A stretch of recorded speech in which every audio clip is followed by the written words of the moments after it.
Welcome to Friday Night.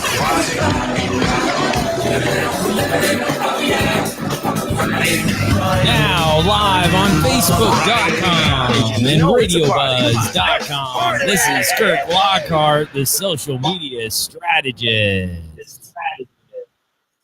Hey, what's up out there? I'm back. Another week. Is that love? I couldn't hear that. It got kind of... I've lost all my audio. Can you hear me? Yeah, we can hear you good. Yeah, we can hear you good. Okay. Everything just died out. I couldn't hear anything else. I couldn't hear any the clapping of the crowd. Everything faded out. Hey, so we're doing something different this week. I haven't done this in a while. I'm streaming live from a remote location. I'm so spoiled. I'm so used to being at the studio, sitting there with studio guests and everything. So bear with me. I feel a little awkward today, but we're gonna roll with it. Today we want to talk about the same thing I talk about every week. It's always about social media. Okay, but today's show we're coming from a different angle.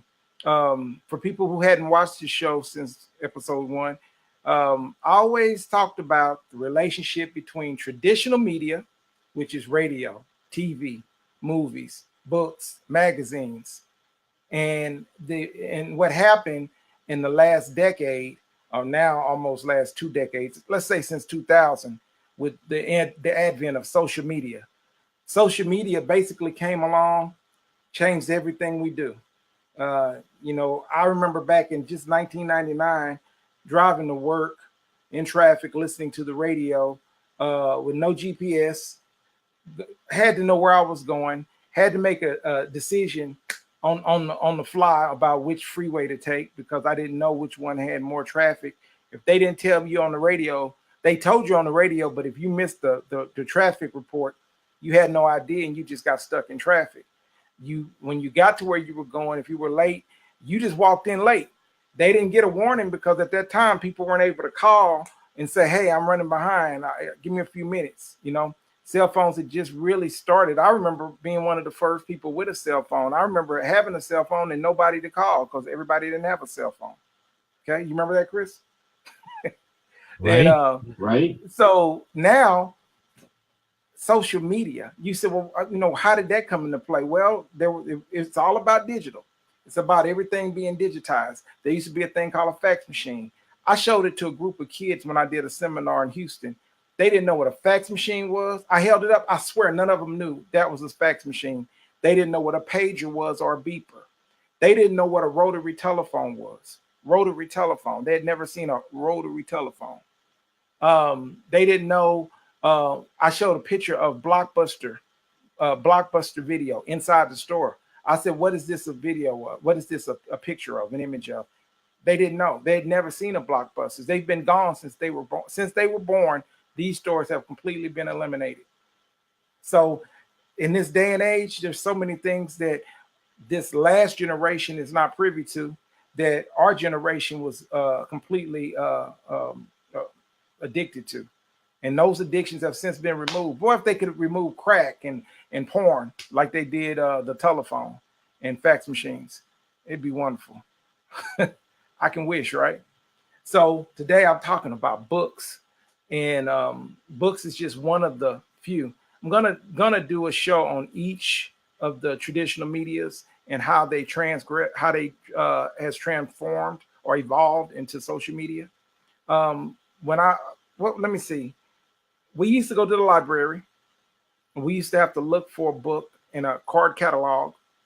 It was a file we used to look at, and we had to know how to read. You had to know how to spell. If you were looking for a word and it was Be Live, if you were looking for something called Be Live and it was spelled Believe, you couldn't find it. It could be one letter different. You wouldn't find it. You'd be there all day. You had to know how to read, and you had to understand the way they organized the books in a library. You had to understand the category of the book and what aisle in the library that category of books was. You had to know if that book was in alphabetical order by the name of the book or by the author. If you didn't know those things, you were baffled. You didn't know what to do. Okay. So my focus on books was because I grew up reading books. I grew up going to the library. There was a bookstore called Walden Bookstore when I was coming up before Barnes and Noble. They're probably connected. I probably should Google and find out what happened to Walden bookstores. But there used to be Walden bookstores. There was a newsstand. There was a chain of bookstores that looked like newsstands, like you see in New York and Chicago downtown, where you would see all of the newspapers and periodicals and magazines sitting right, in the front. And then if you wanted books, you had to go into the store and look for the books. And something happened. The internet just changed all of that. I think maybe it was Kindle. I think being able to read books on Kindle really changed the way people looked at books. And hey, Phil, I saw Phil flash on the screen. Shout out. Thanks, Phil. And Phil's old enough to read books. Deborah, hi, Deborah. I bet you Deborah knows about books. So there are still people who read books. As a matter of fact, I actually sponsor and also I actually market for several authors. And the reason they had to reach out is because it is a daunting task to promote a book in today's market. Because unless your book is on Goodreads, Google Books, or Barnes and Nobles, good luck. Good luck. You're probably not going to sell that book like you would have years ago. But you had to go on a book signing tour back in the day. If you were John Grisham, if you were Stephen King, those guys used to spend their days and nights traveling from place to place promoting their book. They'd go to a bookstore. They'd have to speak for a few minutes to the crowd, do a Q&A, and then they do autograph signing where they sign the books. And for you to get it signed, of course, you got to buy the book. So that was one sure way to sell a book. But how do you do that in 2018 when everything's digital?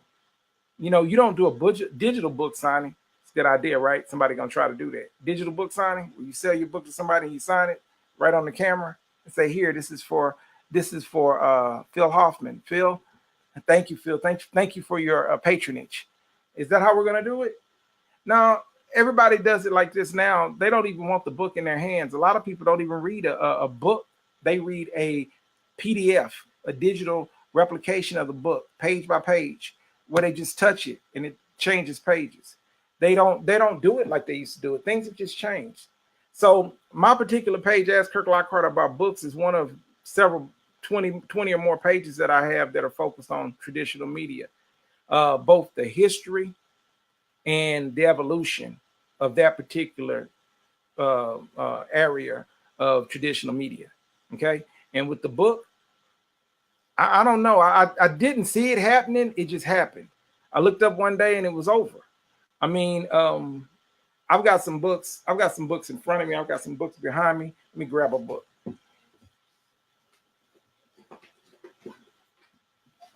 Okay, I got a couple of books here.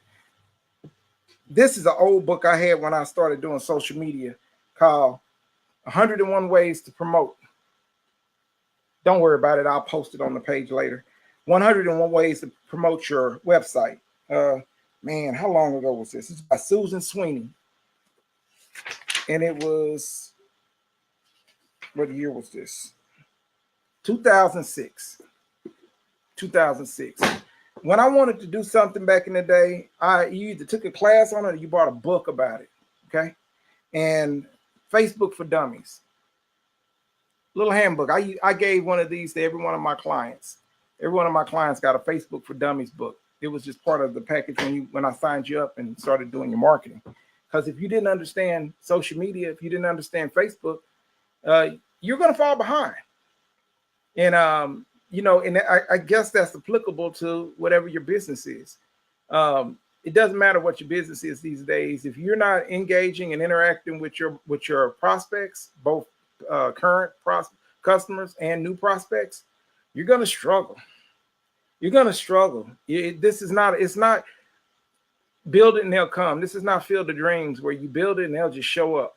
Yeah, some will show up, but the ones that you want to show up may not be the ones that show up. You need people that show up that are ready to buy, that have full intentions of doing business with you, because they're not going to have full intentions of doing business with you if they don't have a reason to do business with you. Okay, more books.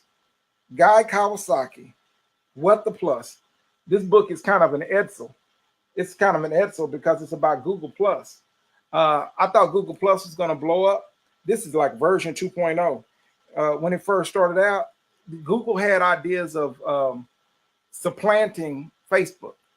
MySpace was still alive and not necessarily thriving when Google Plus came along, but it was on its way out. And I'm sure there was inside information saying that MySpace was going to disappear. But the powers that be at Google said, yeah, we got you. We're going to take over. Didn't quite do it. Chris, did you ever use Google Plus? Did you use any of those sites? Not too much.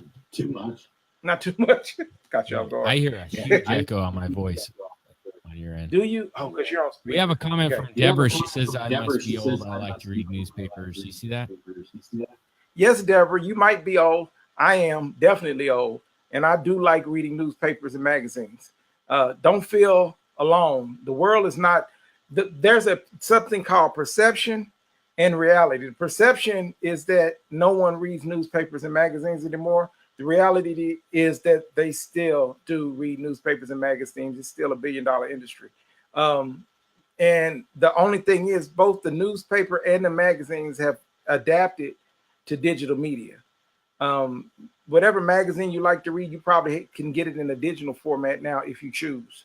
When I'm traveling, when I'm at LAX, Burbank, or DFW, when I'm traveling, I like to read a magazine. I like to pick up a magazine. I like to pick up a newspaper. I usually buy the newspaper and leave it right there in the terminal when it's time to get on board, or I'll take it with me. But I don't really like to have it. The planes are so small now. Hell, I don't want to take anything on other than my phone. Okay.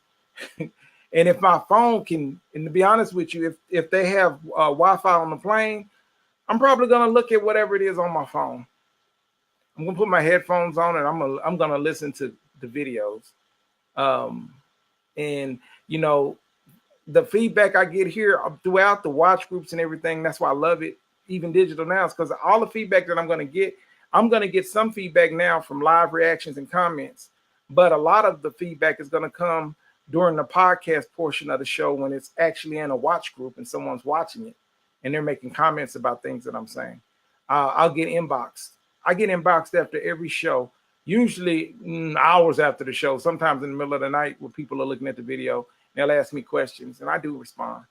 But if you don't really know the power of the traditional media, it's hard to understand how to use it in digital media. So people who frequent the page and post are usually authors, avid book readers. We call them bookophiles, people who are addicted to reading. You have to appreciate that there are still people who have the intellect and the skill to write paragraphs and put them together and call them stories and chapters. I love reading, but really, when do you get the time to read now? You know, what would you do instead? You know, if I do have some readers out there, share with me. Let me know when you read. When do you get to read? If you're married and you're with your spouse, do you read together? If you're single, you probably got more time to read. You can read in lieu of doing other things like watching TV. But that's another form of traditional media that affected reading in the interim. When TV first came out, a lot of people turned away from the books and went to the they called it the boob tube. Okay, they adapted to that. That was what they wanted to do. But I don't even know how I adapted. Let me speak on from my experience, and you can chime in and share with me what you did. But when I was in elementary school and middle school, I went to the library every week because I didn't have Google. Google didn't exist. Didn't even know it was coming. That there would be a way that I could want to know something and I could just type it in, it would come up. If I didn't understand something, if it was Black History Week at that time, Black History Week, and I was at school and the school textbooks usually had the same things: slavery, Abraham Lincoln, Martin Luther King. That was like 3 things they taught us. And I just wasn't convinced that there could be this many people of color and there's no more history. So that's where my history started, going to the library, trying to find out about ancestry and genealogy. And those words I didn't know yet, of course. Those words I learned when I did go out there and search. And the funny thing is, everything's been documented. And most of the history began with art. So, man, I was an artist. I was an illustrator. So I found that the things that I looked at to help me improve my skills as an artist, always lend credit to history, art history. If you can't talk about history without looking at art, seeing that they didn't have cameras in 1400s, 1500s, it had to be illustrated. I recently went to the Getty Museum in Los Angeles, beautiful museum, and I had a blast. I was there all day long, and I'm going back. Just looking at, they started with ancient Rome, Egyptian and Roman artifacts, sculptures, and some paintings. There wasn't a lot of paintings in ancient Rome, but I mean, they had a lot of I guess you would call impressions of, and that led me right back to books, because almost every time I see a piece of art, I want to find out more about it. So I had to look for a book. There was a book about it that had, photographs, really high definition photographs of that art in its original form, and it talked about how they came about finding that piece. It talked about who owned that piece, who bought it, how did it go from one place to another, how it may have started at the Louvre, the Vatican, ended up in New York, ended up in LA. I found that out by reading. It's just that now we're not just reading in a book. We're not just reading in books. We're reading in digital form. Okay. These are little books. I would pick up books like this, SEO Made Simple. I would see a book like this and I just grab it. I would just buy it. I have over probably 100 books about SEO and media. I have books about every form of media. I bought this years ago. WordPress for Beginners. Shout out, Chris. You missed the WordPress. Tons of books. And then I would look and I would see books, and like when they first came out, and that's what I actually post about, some of the books that I have read and some of the books that people refer to me. I'm in several book clubs, and someone to send me a book like, what is this book? Peter Pan. And what year did it come out? 1911. James Matthew Barrie in Scotland. Now, we just see, all we know, because I tell you the Gen X, they don't know. The millennials might, maybe, but the Gen X doesn't know anything about where Peter Pan came from. They just know it was a cartoon. Some of them that haven't even seen the original Disney cartoon. Some of them just saw the movie that had Johnny Depp, I believe. Johnny Depp was in a movie about Peter Pan, or at least the author of Peter Pan, and Wonderland or something like that. Was it? No, that's Alice in Wonderland. I don't know what the name of the movie was with about Peter Pan, but you probably can see that on Ask Kirk Lockhart About Movies. And I show the correlation or the connection or the relationship between the book, the original book, 1911, the cartoon by Walt Disney, don't know the year, and I'll put it in the comments when I go back over this, and anything that was on stage. They were on, you have Peter Pan on Broadway, and then you have every remake of all of these shows and great works. That just knowing that there's a etymology of everything for every word. And okay, the etymology of the word Pan, Peter Pan. Is his last name Pan because his daddy was Joseph Pan? No, I think it was based on a mythological god. Pan was the goat god that roamed through the forest in medieval times. But how would you know that if you didn't read? I'm a big advocate of reading. I don't care where you read. I just want you to read. And when you read, I want you to be careful about what you read so that you're not misinformed. Don't take my word for it. read. Go back and if I say something, go back and look it up. But don't come back on my page trying to tell me I was wrong. You know, you can inbox me or you can just post in the comments correction. Okay, don't embarrass me. So that is kind of like my introduction into why I have that page, Ask Kirk Lockhart About Books, because that is that's a passion of mine that started, you know, I'm sure I was reading before I could read. Okay. But we're gonna call it a day on the books. I want to invite everybody out to go to the page. It's Ask Kirk Lockhart About Books. You can search for it on Facebook in the search bar and share it, like it, comment, share. Like it, comment, share. All right, Chris, take us out and let's make sure that we give a shout out to all the people that were on today. Did you have a shout out for anybody? We want to shout out to Deborah and Phil. Thank you for joining us, as well as John McLeod. You guys are our super fans. You're awesome. Thank you so much. I want to shout out to a couple of authors, Sabrina Jackson for Is Love Enough, and Nicole Gooseby, who has 3 new books out. Okay, and then you'll see them in the comments. You'll see them in the post. See you guys online. Peace. This has been the Kirk Lockhart Show. Join us each week here on Friday afternoons at 2 p.m. Pacific Standard Time, right here at Facebook Live and RadioBuzz.com.